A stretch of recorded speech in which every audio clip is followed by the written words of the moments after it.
and it is my honor to be here as we gather to celebrate, to honor, and to pay tribute to a life well lived. In addition to honoring and celebrating, the truth is we are also here to mourn her death, yet realize any pain, any regret, any sadness that we are feeling is ours, not hers. She is at peace, and she would want the same for each and every one of you. Almost 90 years on this earth, she lived a rich life, a blessed life, not always an easy life, but now she is spending a lifetime in eternity reunited with her husband Jack. On behalf of her family, her children, daughter Carrie and her husband Paul, Amy and her husband Joe, Julie and Jim, grandchildren Sam, Cole, his wife Leah, Meg, Evan, Jack, and Jenna, her sister Betty, her sister-in-law Nell, and her dear friend Hank. Thank you all for gathering to show your love and support. In our time together, we'll hear special memories from her daughters Carrie, Amy, and Julie. And they will be in birth order, not necessarily order of favorite daughters.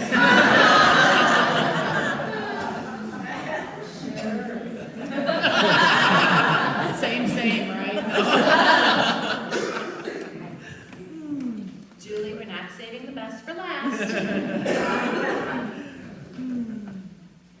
Jenna and Jack will share poems, and Meg will lead us in prayer. We will also be graced with a performance by the Florentine Opera as we conclude our celebration of her life. In this time, we are here to support one another.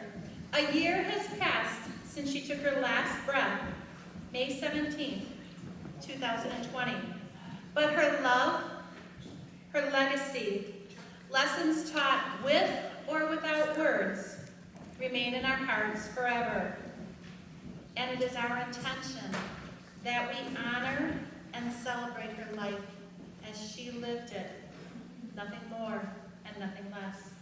She lived with love, with gratitude, hard work, appreciation for the arts, and it only fitting that we be here honoring and celebrating her life. A life well lived. I invite you now in a moment of silence to remember Mary Lou.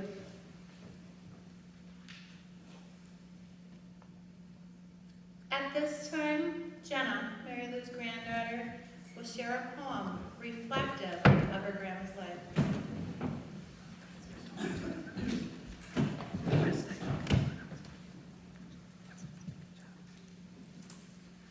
A life well lived is a precious gift of hope and strength and grace from someone who has made our world a brighter, better place. It's filled with moments sweet and sad, with smiles and sometimes tears, with friendships formed and good times shared, and laughter through the years. A life well lived is a legacy of joy and pride and pleasure, a living, lasting memory our grateful hearts will treasure.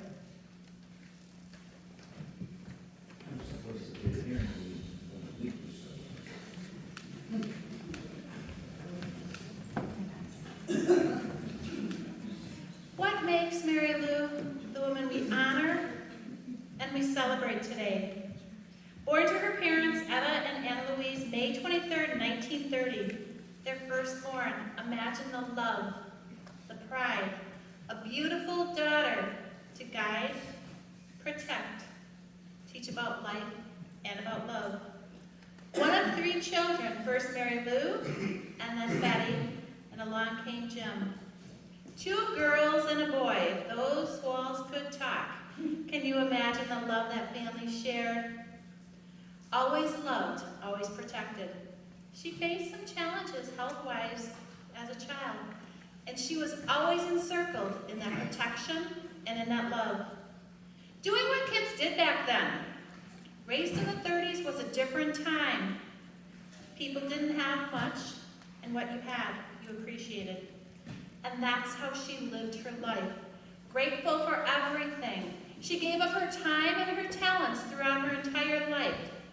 Wasn't necessarily about things, it was about experiences, about people, about the arts. Everything she did with love. She was a little ambitious, a little risky too. She went to a dude ranch in the 40s or 50s with some girlfriends on a train. They took off and went, experiencing all life had to offer. Buying a turquoise ring that she wore her entire life. It was meaningful, it was powerful, it was important to her. Ahead of her times, recycling cans, newspapers, water. She was conserving, and she also wanted to make sure that she didn't run out of water. It was a different time for everyone, and a blind date was when her life was to forever change. I believe it was arranged by her sister Betty, and we know who that date was with, Jack. Together they were blessed with 3 children, Carrie, Amy, and in time Julie. And at this time, who better to share thoughts to honor her mom than the eldest and firstborn? And firstborns always hold a special place in moms' hearts. I invite Carrie to come forward and share some thoughts. Thank you.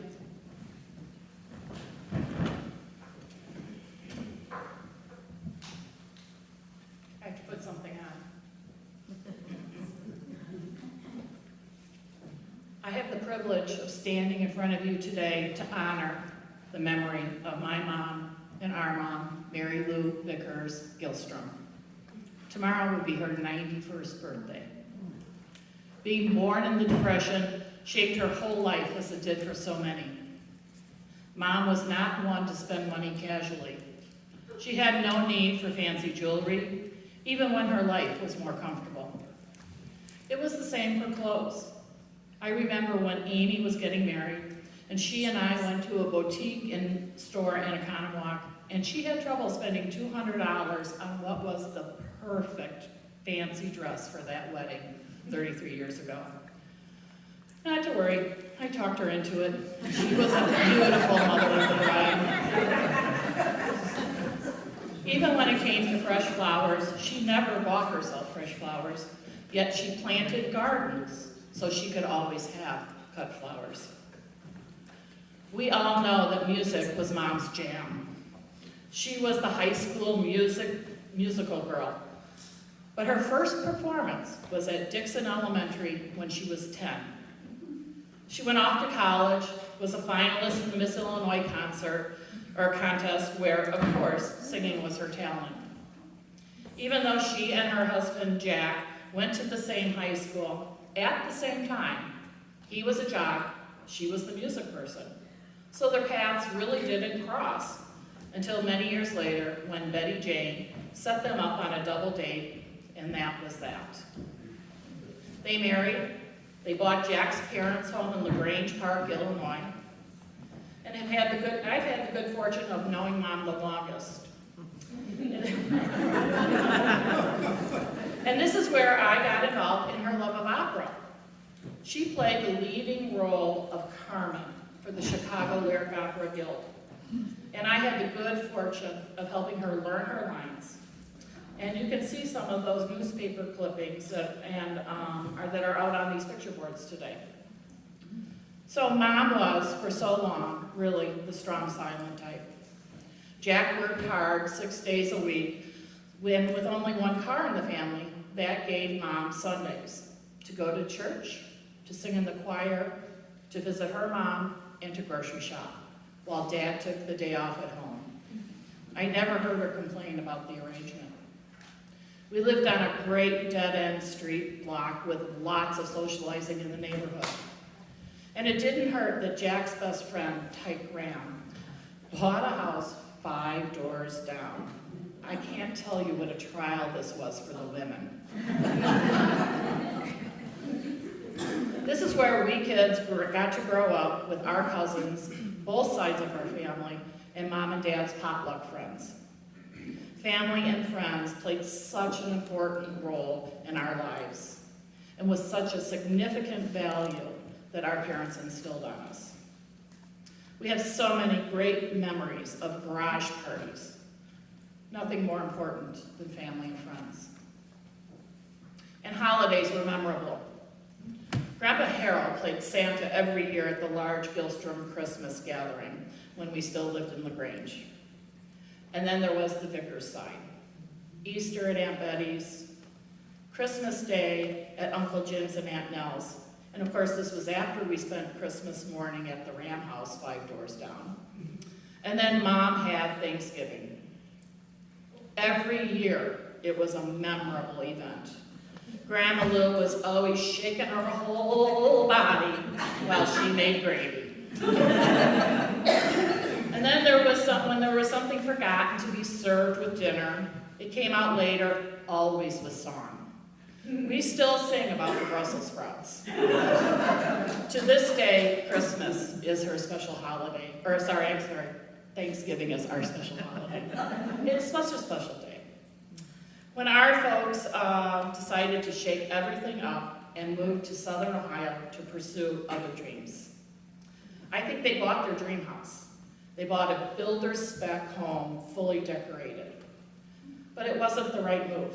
So in less than 2 years, we moved to the Milwaukee area, closer to family in Chicago and friends, and out to Neshota. And within 2 years, Dad was able to purchase a small die casting shop on First and Capitol. And this is where we have flourished. I was 13, Amy was 10, Julie was 3 when we moved to Wisconsin. And Mom continued to grow in her own quiet way. The opera singer, the soloist in the church choir, changed directions and became a competitive barbershop singer. And off the Sweet Adelines went to many regional and international competitions. They all wore the same dresses, the same shoes, the same makeup, and the same hair. And our whole family did all that we could to support her, especially by attending their fundraiser. And I am wearing today all the medals that she won singing barbershop competitive. And this is when we also learned the spirit of volunteerism. Of course, Mom volunteered at our schools, but she was also named Person of the Year by the Neshota Chamber of Commerce. And where she really blossomed was in her many roles with the Heartland Women's Club, eventually even as club president. And we could never forget the Festival of Trees annual event that they put on. It was in these volunteer positions where Mom's voice, and in my eyes, her personality really came out. I mean, let's face it, she lived with Jack. So later in life, so many remember her with a beautiful smile on her face and often a mischievous glimmer. She had so much personality that we really didn't get to see when she was busy raising a family and maintaining a household. 2020, they had sold their home they had put so much love into. Having added a pool and a chicken green, Paul and I like to call it the Gilstrom Resort. Dad had already sold his business to a nephew. They had been traveling the world. They had already moved Grandma Lou in with them when she turned 80, and Mom cared for her. And by 2002, Dad was gone. Julie lived in Southern California at the time, and Amy was in Seattle. Cole was born the day after Mom's birthday, which means Mom's birthday's coming up, Cole's birthday's coming up. Happy 30th, Cole. We love you. So they always shared birthdays, right? So when Cole was old enough, he would hop on his bike, he would go to Ruby Isle, he would buy Mom some of her favorite chocolates at the Hallmark store. And many times he would shop garage sales and find a personal present just for Mom. He would do this all on his own with his own money, and she just treasured these gifts from him. He gave her a wooden serving tray with metal handles, not perfect in any way. But as this came from Cole, she used that tray constantly. It didn't matter that she had her own serving pieces. We always used the gift that Cole gave her. And this is how Mom showed her affection. She may not have been the most touchy-feely grandma or mother, but her love came out in other ways. There was never a question of when there was a milestone in life. She was always going to be there. She was at all of her grandchildren's college graduations. And when Sam played Carnegie Hall, she was there as well. Mom and I continued to attend the opera, which we did until she passed. She held those tickets for over 40 years. In her congregational church choir, Mom met Hank Clay. Hank treated her like a queen. He sent her cards multiple times a week. He came over on Mondays to watch Dancing with the Stars together with her. There was always a Friday fish fry, and at 9 o'clock every night they were on the phone together. They regularly traveled to Florida in the winter. Hank and Mom had a very special relationship. Mom and I were able to go on a few great trips later in life. We went to Santa Fe with the Florentine Opera and saw 4 nights of opera in a row in the beautiful outdoor pavilion. But I have to tell you, that was a lot of opera.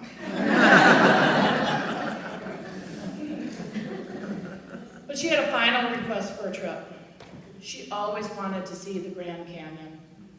So in 2015, she was 85, off we went to Phoenix, and we took a trip to so many of those memorable national parks that we all loved, including the Grand Canyon, Bryce, and Zion. As Mom aged, it became apparent that she was having issues with dementia. So we moved her to Brookdale Senior Living, closer to me here in Brookfield.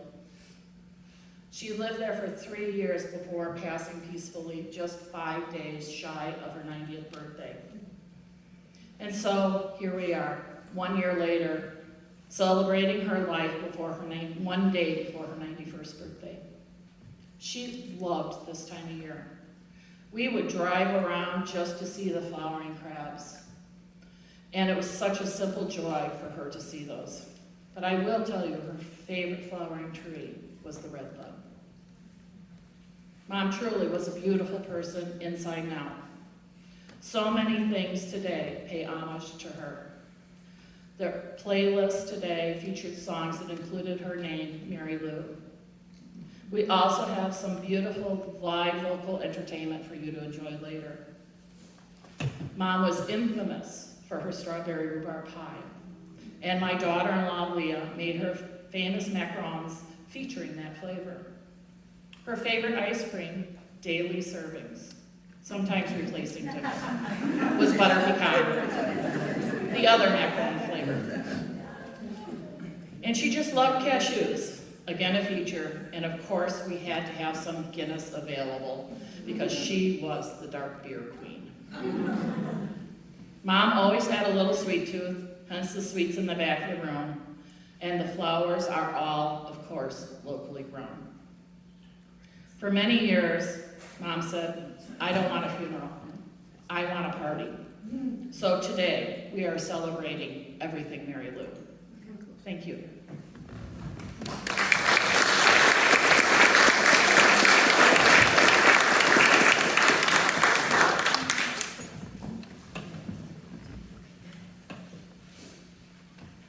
Thank you, Carrie.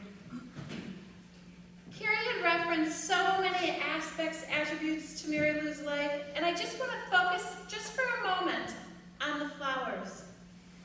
Locally grown, hand-picked. Take a look at what's on your tables. The simplicity, the beauty. She planted seeds. We heard how she planted a garden. She didn't buy flowers, she planted seeds. And she grew her own flowers. Seeds of kindness, integrity, creativity, and love. She planted those seeds in each and every one of you. In her children, she planted them. Faith, family. She watched, she weeded, and she watered. Stepped back when she needed to, and stepped in when they needed her. and she will always be proud of the women that they have become. A remarkable woman that leaves a legacy of love. She supported her children in their gifts and their talents, helped them to grow to be strong, independent, loving women, mothers. She was a good mom, and she raised her children well. She was fun-loving, giving, generous with her time and her talents, always wanting to help someone, to make a difference. Whether it was a senior taxi later in life, giving, planting flowers for church, making a difference. But what mattered most to her were her children. And at this time, Amy will share thoughts about her mom.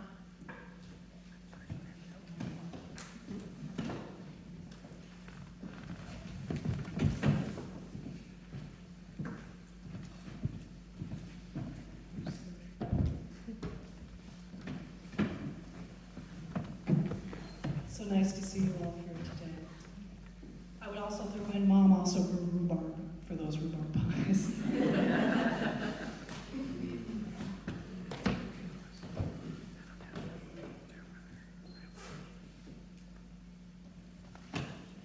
When I think of my mom, Mary Lou, what I tend to most remember is a part of her that was fun-loving. This fun came in different forms. But one thing she mostly loved to do, it seems, was to dress up, to sing and put on a show, a song and dance, so to speak. Sometimes it was low-key, sometimes it was pretty big.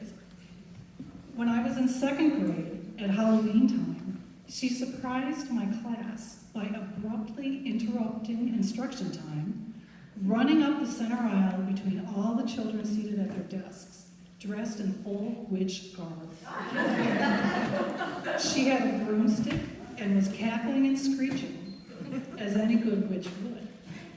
She then ran right out again, never really saying a word, just being witch-like. It was quite surprising to all us second graders and fun. But to me, what is funniest about that story is that I had no idea that that was my mom in the witch costume. And I never learned it was her until years later, as an adult.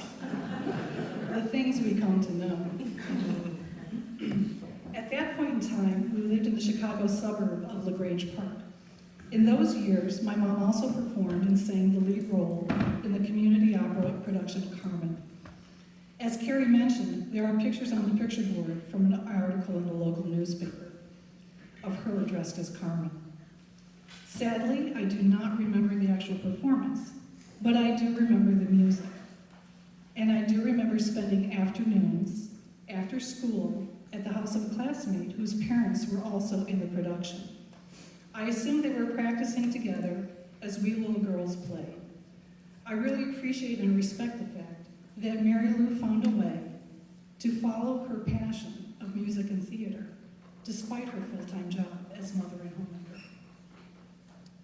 Our family moved from the Chicago suburbs to Hamilton, Ohio, when I was in third grade, where we lived for just a year and a half. I don't recall any actual performances during that time, but I do recall watching her at home in the bathroom as she applied her makeup. I'm not sure if it was stage makeup, but I remember a lot of blue eyeshadow. I also remember her fall, the long fake curls she would pin to the back of her head for a glamorous, cascading updo. She kept her hairpiece looking nice by storing it on one of those styrofoam heads. We then moved to Neshota in 1970, and I remember having a lot of fun with the awesome dress-up box she kept in the basement. In the box were some of her summer dresses that she wore in high school, and even the white satin shoes she wore on her wedding day. There were lots of hats, gloves, and all manner of accessories. It was fun. She was definitely a saver of clothing, and it created a rich historical timeline of her life. Also in the Neshota years, Mom joined the Wisconsin chapter of the International Women's Barbershop Choir Group Sweet Adelines. The name of their chapter was the Badger Bells. before being renamed as Crosstown Harmony. Again, more costumes, more blue eyeshadow, and lots of sequins as they created their stage outfits and put on their performances. Mom was out the door before dinner every Monday evening for choir practice. Despite that, before leaving, Mom always had a nice meal prepared for her family, always making sure we were taken care of before pursuing her own interests. Mom's love of music meant, of course, that music was very much a part of our daily lives growing up. I remember her playing records for me, such as Annie Get Your Gun, which inspired in me a brief girl love for Annie Oakley. I remember listening to Peter and the Wolf, Grimm's Fairy Tales on the stereo, and Mares Eat Oats and Does Eat Oats, and Little Lambs Eat Ivy. Hello Mona, Hello Fada, Here I Am at Camp Granada, and then moving on to the soundtracks of West Side Story and the rock opera Jesus Christ Superstar. Mary Lou never said no, that I can remember, to any music being played in the house, even as we girls migrated to the rock and roll of the 70s and 80s. Mom playing the piano and singing songs from The Sound of Music, or at the holidays, Christmas carols, especially Go Tell It on the Mountain, will always be etched in my memory. As you all likely know, she had a beautiful voice, which she generously shared. I will always cherish these musical memories.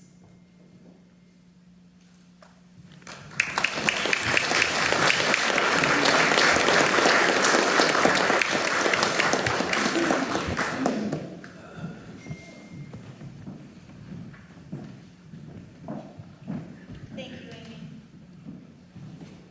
These are all memories to cherish. A year has passed, as we know, since she took her last breath on earth, but these memories still live. They bring laughter and they bring tears. Hold on to them. Continue to share those memories. Keep her alive through the stories you share. Always taking care of her family. We heard the dinner on the table before she went and did what she needed to do or wanted to do. Took care of her husband, her daughters. They helped too. Making sure linens were clean, helping out, doing whatever was needed, because that's what family does. Generous with her time and with her love. Imagine growing up, the three girls, three sisters. The love in the home, the laughter, the boys, always looking, always learning, but always protecting. At this time, I invite Julie to come forward and share some thoughts of her mom.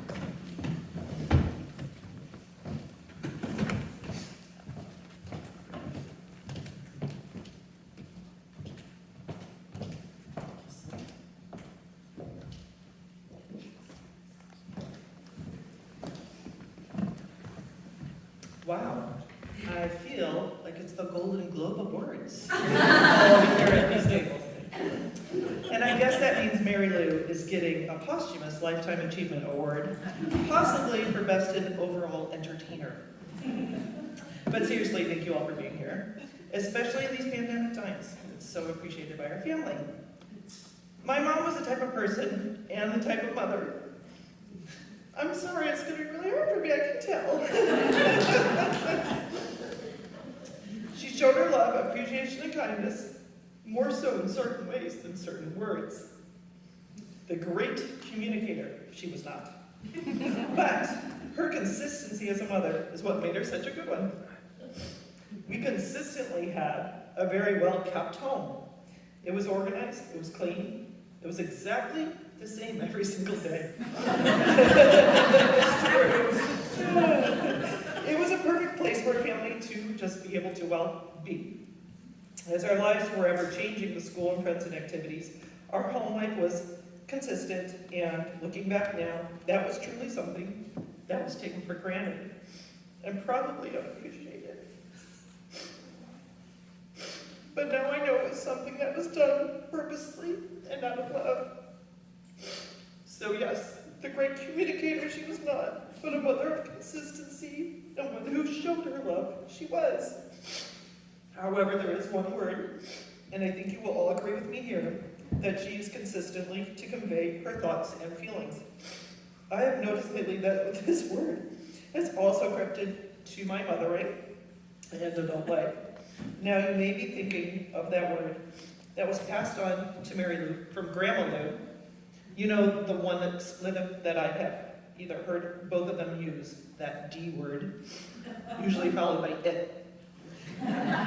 Yes, that word was used rarely, but truly, that word was always said the exact same way, quickly and in frustration, by both of them.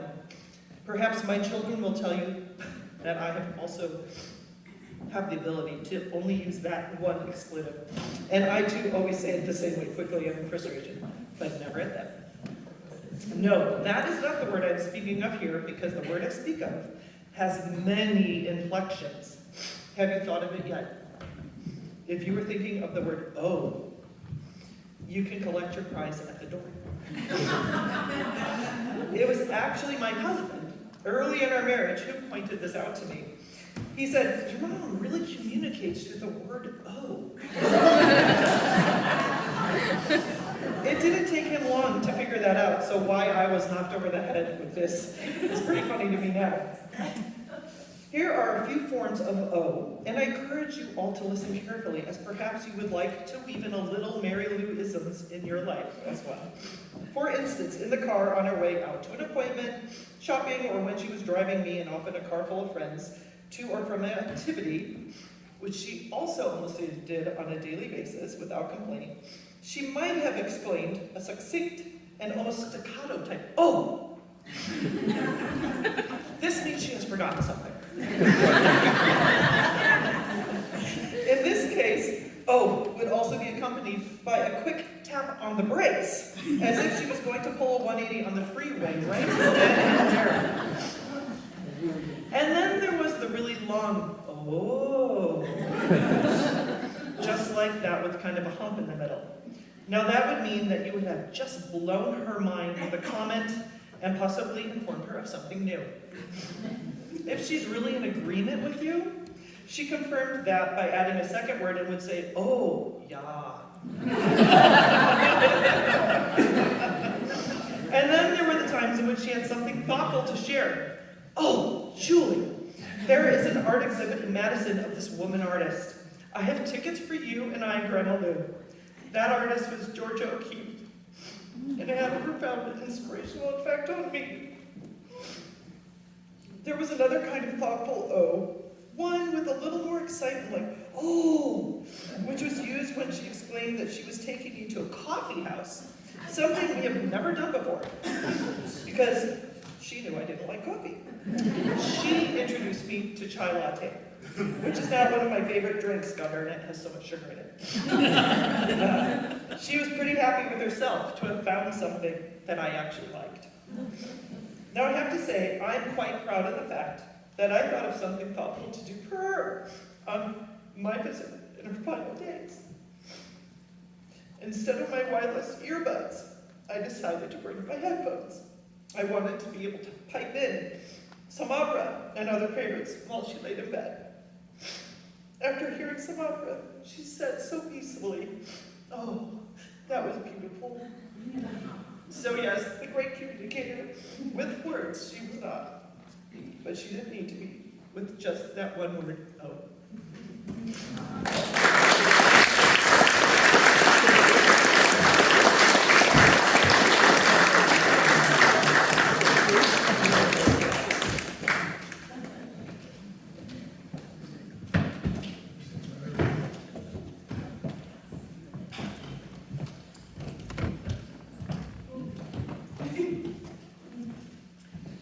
Oh, what do I say after that? Here's what I'll say. All three ladies took a lot of courage, heartfelt love, to decide what they wanted to say, how to honor their mom, each in their own way, each with words, or not words, stories, a lot of talk, a lot of meetings, really, a lot of meetings to share their love, to make today perfect.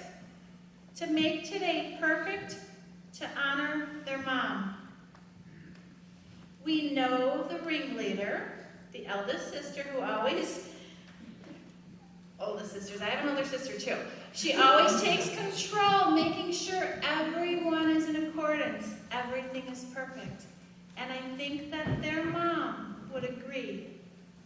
Between the three of them, Carrie, Amy, and Julie, they did a beautiful job honoring their life, honoring her life and her earthly journey. And she would be so very proud and so very happy. She was passionate in all she did. If she was going to do something, she was going to put her all into it, or her O into it.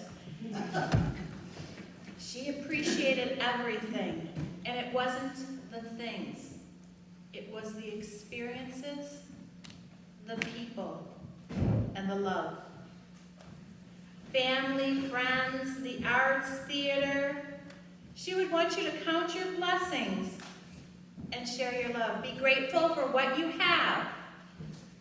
Be grateful for everything.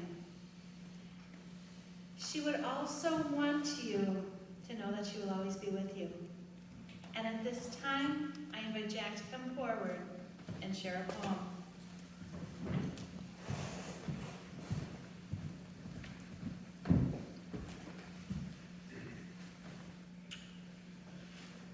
You can shed tears that she is gone, or you can smile because she has lived. You can close your eyes and pray that she'll come back, or you can open them and see all she's left. Your heart can be empty because you can't see her, or it can be full with the love that you share. You can turn your back on tomorrow and live yesterday, or you can be happy for tomorrow because of yesterday. You can remember her and only that she is gone, or you can cherish her memory and let it live on. You can cry and close your mind, be empty and turn your back, or you can do what she would want. Smile, open your eyes, love, and go on.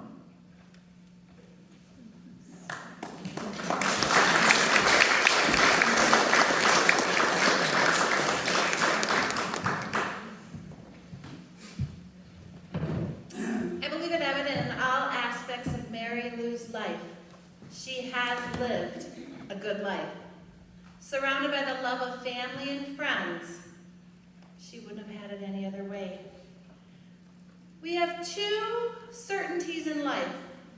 We're born and we die.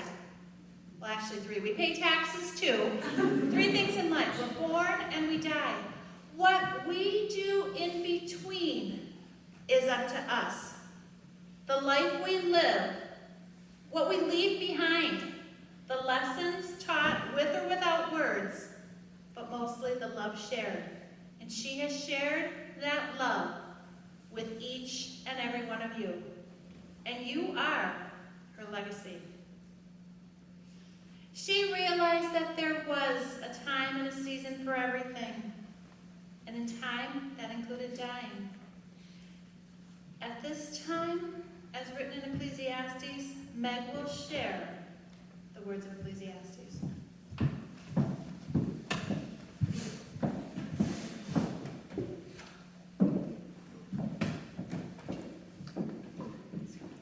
There is a time for everything, and a season for every activity under the heavens. A time to be born, and a time to die. A time to plant, and a time to uproot. A time to kill, and a time to heal. A time to tear down, and a time to build. A time to weep, and a time to laugh. A time to mourn, and a time to dance. A time to scatter stones, and a time to gather them. A time to embrace, and a time to refrain from embracing. A time to search, and a time to give up. A time to keep, and a time to throw away. A time to tear, and a time to mend. A time to be silent, and a time to speak. A time to love, and a time to hate. A time for war, and a time for peace.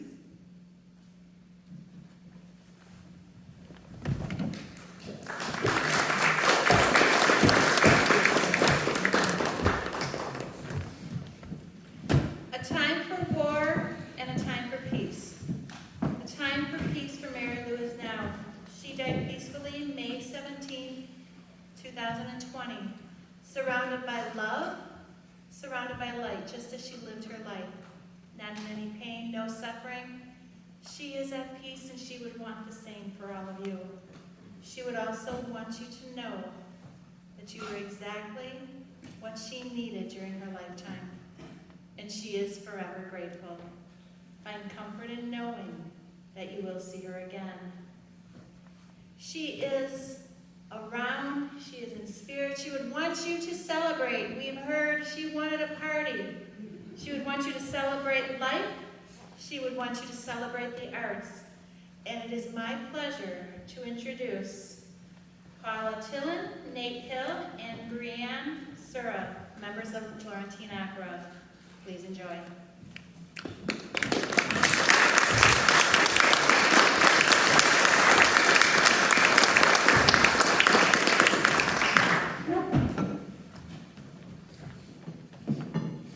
Good afternoon. We're going to start with a couple pieces from Carmen. First, the Toreador's aria, and then the Saint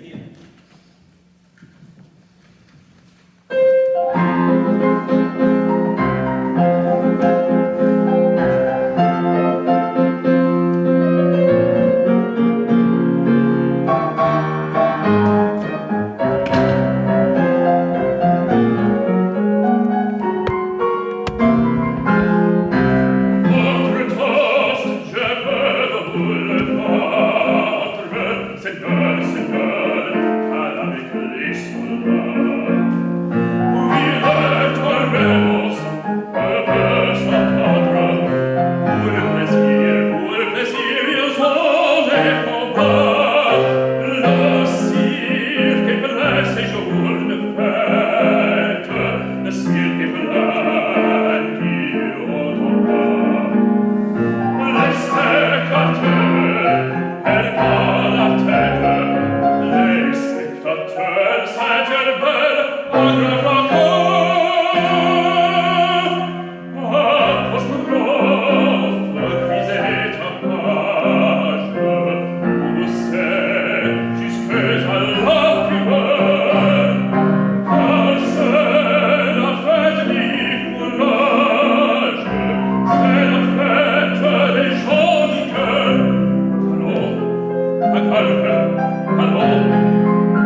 Some Enchanted Evening by Rodgers and Hammerstein.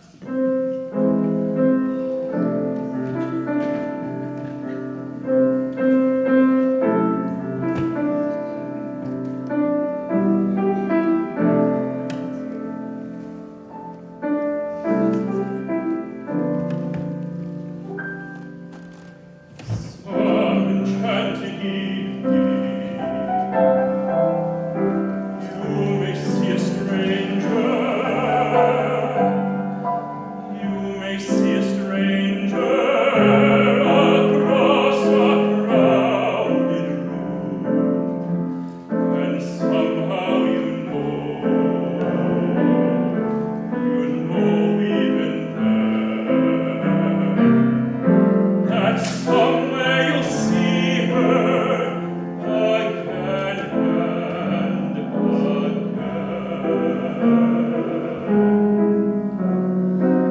Some enchanted evening, someone may be laughing.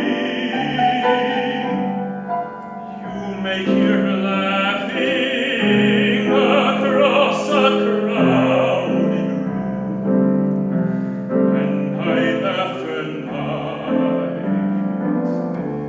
strange as it seems,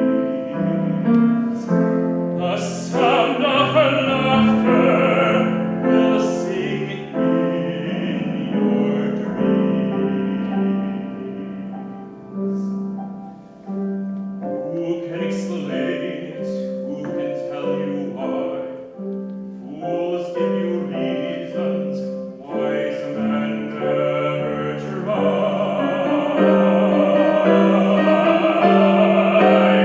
Some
thank you so much for inviting the Ford team to be a part of this today. We have one more song for you. It's a duet, If I Love You, from Carousel.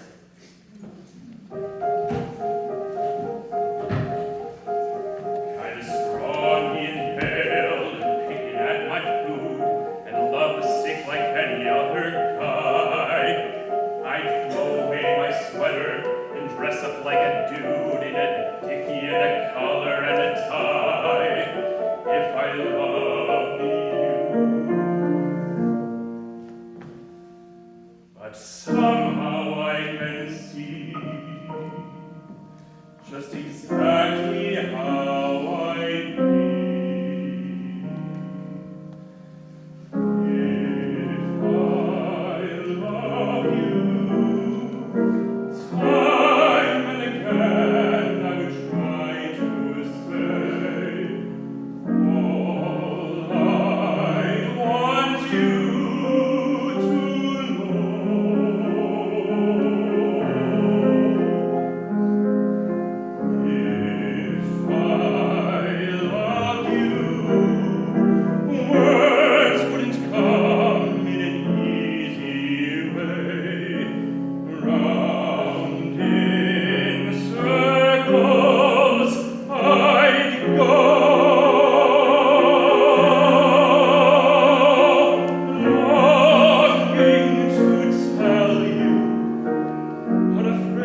behalf of the family, I'd like to thank all of you for being here for this celebration of Mary Lou's life.